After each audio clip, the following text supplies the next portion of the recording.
Alright, what are my options? We got a 4K screen. Oh man, 4K is so gorgeous, especially working 4K video. Alright, cool. And then we have the beautiful curved 21:9, almost 4K. Resolution is smaller, but so much real estate in the wide spectrum productivity. But you know what, my friends? Once you go 144 Hz for gaming, you never go back, even if it's, the prettiness of the ultra-wide. So if you're like me and trying to decide between these three panels and which one suits your purpose better, let's talk about all the advantages and disadvantages of using 4K 21:9 or 144 Hz panels, because usually you don't get all three of those elements in a single panel. So we'll divide those into categories and see which one suits particular purpose better right after this. The Gram Spectrum keyboard by Tesoro comes with a new mechanical agile switch with low-profile keycaps with super fast response and shorter actuation distance, plus all the customization included with RGB lighting and macros for a premium user.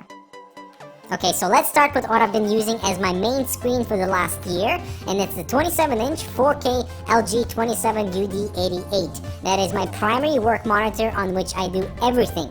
The extra detail of text and just fantastic color seals the deal, but that is only after settling, the scaling to 125%, because otherwise everything is just way too small. So real estate-wise, you get something similar to native 2560 by 1440 panel with a sharper image.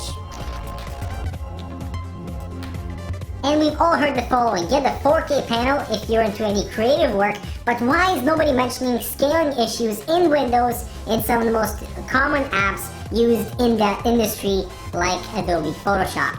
Now luckily for my work in Adobe Premiere, I have no issues with scaling and get plenty of room for the UI, but jump into Adobe Photoshop and all the UI panels receive the miniature treatment that don't scale with your Windows settings, which is kind of weird, and it's also insulting to only have 100 or 200% scaling in Photoshop options, so you either get super tiny text that is very difficult to see or too large text that occupies a lot more of the screen than I want. Luckily, Adobe Lightroom has more customization, like 150% scaling to make UI panels more visible without that eye fatigue. But again, everything at 4K at 100% scaling is just way too small, so you have to scale it up. Adobe, please. However, if you are an Apple user, you have more scaling options with your 4K display that actually carry over into Photoshop, making it much more comfortable experience, because you get the benefit of a super detailed image without the annoying UI scaling inconsistencies that we find in Windows. But regardless, for creative work, lean towards UHD 4K because it's nice in here. It's nice and detailed and not really 21:9, because as much as it looks cinematic and very cool looking, it just doesn't work for creative work. Oh, okay. But having said that, the Ultrawide is a very unique aspect that is absolutely amazing for compatible content that fills the full screen without all the black bars on either side. But that is quite difficult to come by, and majority of the time you will still watch that 16:9 content with the black bars on the sides that I despise. And for video editing, the only advantage I find is the horizontally expanded timeline, and because we have the extra wide real estate, you can see more preview windows and comfortably have more UI panels open without overcrowding your software. So in that aspect, it's fantastic. But majority of the ultrawides are unfortunately curved. That for me kills the creative purpose, as all of your lines on the screen are skewed. And how are you supposed to know your reference composition? Plus, there's the bow tie effect, and I really don't know how people can use curved ultrawide monitors for video or photo editing. And resolution-wise, interestingly, this panel here has less pixels than the 4K UHD panel over here, so text is not as detailed in comparison. It's still pretty fine, but you can maybe make out some pixelation in the font when looking very close. No way can you see pixels on that screen, so take that as you will. But for productivity, wow, really nice to have a stacking of windows, having 3 windows open side by side. Very comfortable to view. You can do a lot of work without having to reopen things, and just a lot of a wide real estate that is a major advantage on the ultrawide. Plus, finding that occasional media in the cinema format that fills the full screen is so worth it, in the sea of all the black bars.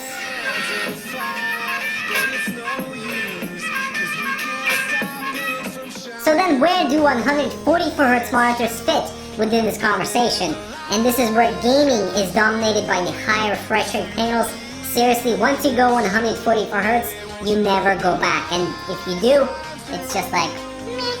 Now it's very difficult to demonstrate just how fluid 144Hz feels, but here's cursor movement in slow motion, and you can see that 60Hz refresh cycle is very slow in comparison to 144Hz, and this means changing corners in CSGO, for example, allows you to be much quicker because the screen does not blur when you do those fast movements, and that is a major advantage for competitive games.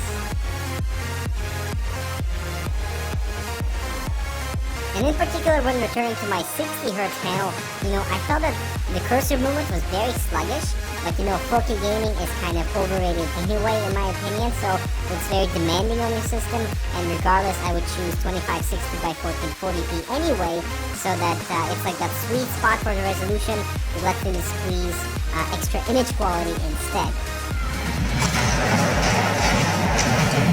While 21:9 gaming is pretty unique, with so much in your peripheral vision, but still some games would stretch the sides that will not be pleasant, so for guaranteed solid gameplay, choose high refresh rate and UHD if possible.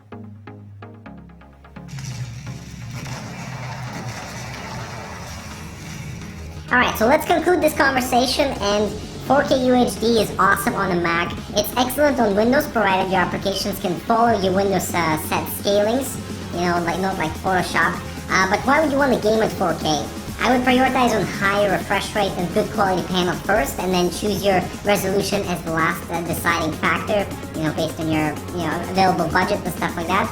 And as for Ultrawide 21:9, it's a unique merge of high resolution gaming and also high refresh rate, because there are panels available with 100Hz in the ultra-wide format.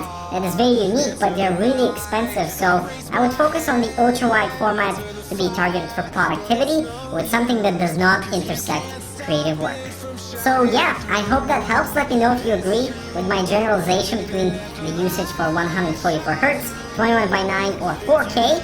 So yeah, let me know which monitor you're using and what would be the next element that you are excited to experience.